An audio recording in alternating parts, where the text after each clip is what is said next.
Total volume is 1 liter. Moles of CH3CO equals 0.5 times 0.2 equals 0.1 moles. Moles of HCl equals 0.5 times 0.2 equals 0.1 moles. Moles of NaOH added equals 6 divided by 40 equals 0.15 moles. The strong base NaOH first neutralize the strong acid HCl.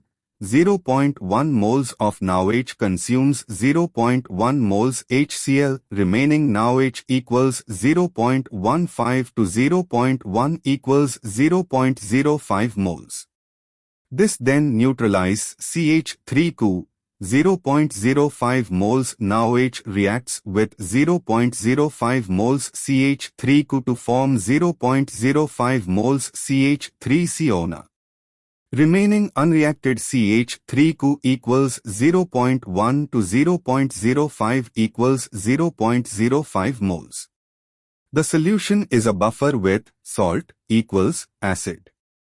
pH equals pKa equals log 1.75 times 10 to the power minus 5 equals 5, log 1.75 equals 5, 0.24 equals 4.76.